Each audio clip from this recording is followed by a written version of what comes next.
Les dirigeants de l'UE ne sont pas parvenus à se mettre d'accord sur une proposition de prêt de 140 milliards d'euros à l'Ukraine en utilisant les avoirs russes gelés. La plupart de ces actifs sont détenus par Euroclear, un dépositaire central de titres basé à Bruxelles. Et le gouvernement belge refuse d'assumer seul la responsabilité de ce prêt. Celui-ci devrait en effet être remboursé à Moscou si le Kremlin accepte de payer les réparations de la guerre en Ukraine. This is a topic that is certainly not trivial. It's very complex, and therefore we discussed it, but it was also very clear that there are points to be clarified and to have a deep dive and to work more on them. So in other words, we agreed on the what, that is the reparations loan, and we have to work on the how. Le président ukrainien Volodymyr Zelensky s'est adressé aux dirigeants de l'UE lors du sommet de jeudi, saluant l'adoption du 19e paquet de sanctions visant le secteur énergétique de la Russie. Mais au-delà des sanctions économiques contre Moscou, le dirigeant ukrainien rappelle que son pays a un besoin urgent de fonds supplémentaires pour augmenter sa production militaire. We need to use any kind of Russian money for Ukrainian production and increase it. It's cheaper and quicker. And we speak first of all about long range. It's about drones. It's about electronic warfare, systems of electronic warfare. And it's about missiles. If Russia is ready to speak, we're ready to speak. This is the plan between us. The plan begins from ceasefire. The plan begins even not with ceasefire. The plan begins with will to sit and speak, not to stand and fight using,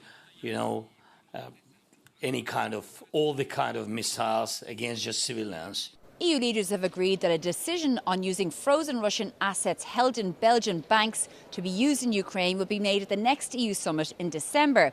It's also possible that other countries outside the EU, like the UK or Canada, could participate. But for now, the European Commission is tasked with addressing and coming up with solutions for Belgium's very strongly held objections. Shona Murray, Euronews, Brussels. 18 secondes, c'est le temps durant lequel 2 avions militaires russes ont violé l'espace aérien lituanien ce mercredi. Un acte dénoncé par le président Gitanas Nausėda qui participait au sommet des dirigeants de l'UE à Bruxelles. Les appareils, identifiés comme un chasseur et un ravitailleur, étaient probablement en mission d'entraînement lorsqu'ils ont franchi la frontière depuis l'exclave russe de Kaliningrad. Selon les autorités, les 2 avions ont pénétré dans l'espace aérien lituanien vers 16h, heure locale. I strongly condemn the violation of Lithuanian airspace recently by the fighter jet and transport vehicle transport plane of Russian Federation from Kaliningrad region side. This is cruel violation of international law and territorial sovereignty of Lithuania. And we have to react to this. Cet incident survient au même moment où les chefs d'État européens se réunissent pour discuter de la sécurité du continent. Mais la Lituanie, membre de l'OTAN, s'est montrée prudente après que de nombreux pays européens ont signalé la présence de drones non identifiés dans leur ciel au cours des dernières semaines. De nombreux pays de l'OTAN de la région ont accusé le Kremlin d'être à l'origine de ces violations et se sont engagés à renforcer leur défense pour contrer ces menaces. Alors que les Hongrois commémoraient ce jeudi l'anniversaire de la révolution de 1956 à Budapest, le parti au pouvoir Fidesz et son principal rival Tisza ont profité de l'événement pour organiser de grandes manifestations dans la capitale hongroise. Le Premier ministre Viktor Orbán a fait descendre des dizaines de milliers de personnes dans la rue et a déclaré que les prochaines élections seraient un choix entre une guerre menée par Bruxelles et la paix sous sa direction. Brüsszel úgy döntött, háborúba megy. A háborúpárti országok már létrehozták a háború szövetséget. Utánozhatatlan eleganciával a hajlandók koalíciójának nevezik. Hajlandóak elküldeni másokat meghalni. Le principal leader de l'opposition, Péter Magyar, chef du parti Tisza, a lui aussi rassemblé des dizaines de milliers de personnes et affirmé que seuls les Hongrois devaient décider de leur avenir. Magyar emberek sorsáról nem dönthetnek Brüsszelben, de Washingtonban és Moszkvában sem. A történelmet magyar emberek írják, magyar emberek a magyar tereken és a magyar utcákban, amikor a félelem helyett a reményt választják, és egymásba kapaszkodva elindulnak. La Hongrie est déjà en pleine campagne électorale 6 mois avant les prochaines élections. Viktor Orban et le Fidesz sont sur la défensive face à Péter Magyar, ex-membre du parti, qui a rassemblé les sympathisants de l'opposition au sein d'une nouvelle formation de centre-droit.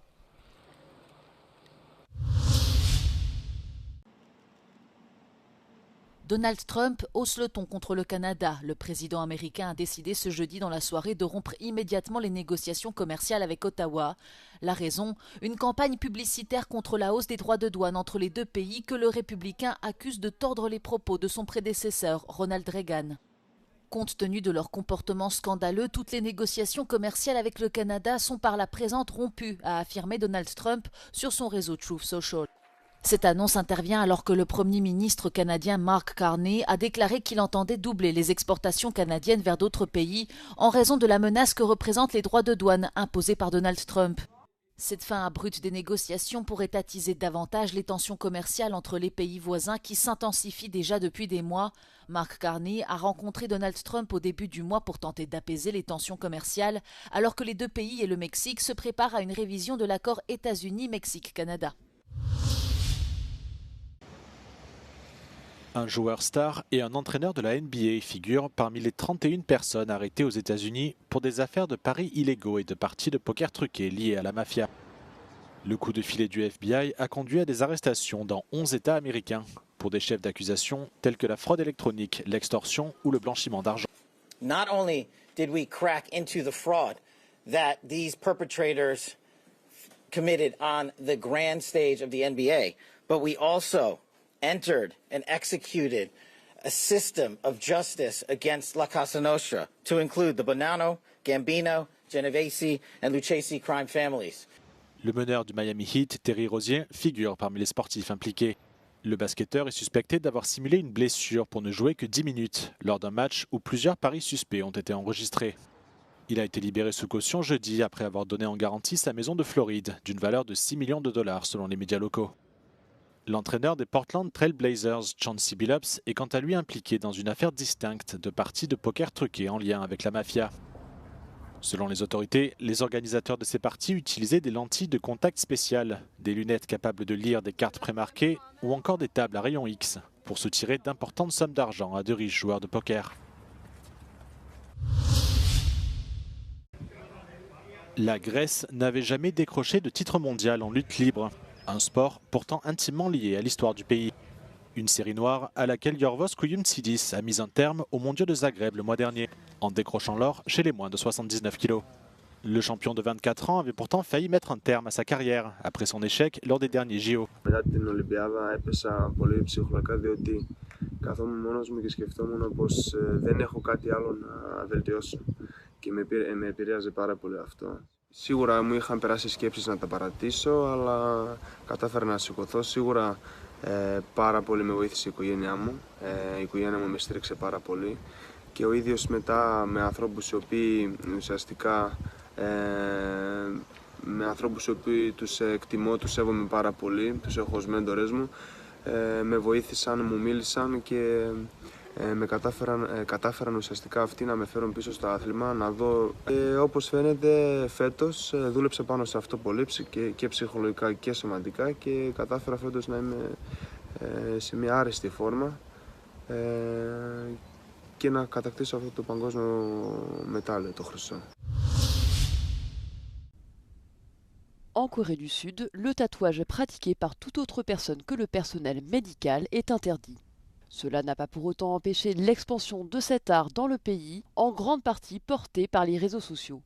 Selon son ministère de la Santé, la Corée du Sud comptait près de 3500 tatoueurs en 2021, la plupart ne possédant pas de licence médicale et exerçant donc illégalement. Une pratique les exposant à une peine pouvant aller d'une amende équivalente à 30 000 € jusqu'à 5 ans de prison. Le film documentaire Angels dresse le portrait d'une communauté d'artistes qui ont osé défier la stigmatisation sociale et la loi au nom de leur passion et qui se battent pour que leur travail soit reconnu dans leur pays. 저의 성격상 저는 모든 상황에서 당당하게 살고자 하는데 법이 없다 보니 법이 불법이라는 거 안에서 안전하지 못하다는 느낌을 받는 게 제일 크고요. 또 미래의 나의 삶을 그려 나갈 때 있어서 불안정함? Rejeté par la société sud-coréenne qui perçoit le tatouage comme une activité criminelle, certains tatoueurs font également face à de l'incompréhension au sein même de leur famille.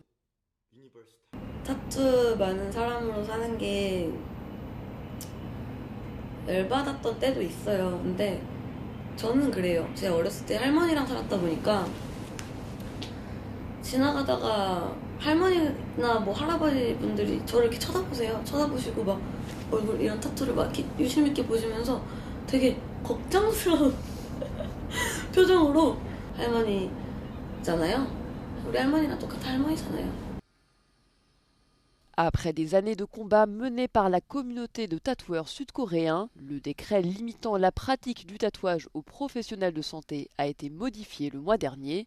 Toutefois, les artistes tatoueurs devront encore s'armer de patience pour pratiquer en toute liberté. La loi qui devrait leur permettre d'obtenir une licence pour exercer n'entrera en vigueur que dans 2 ans.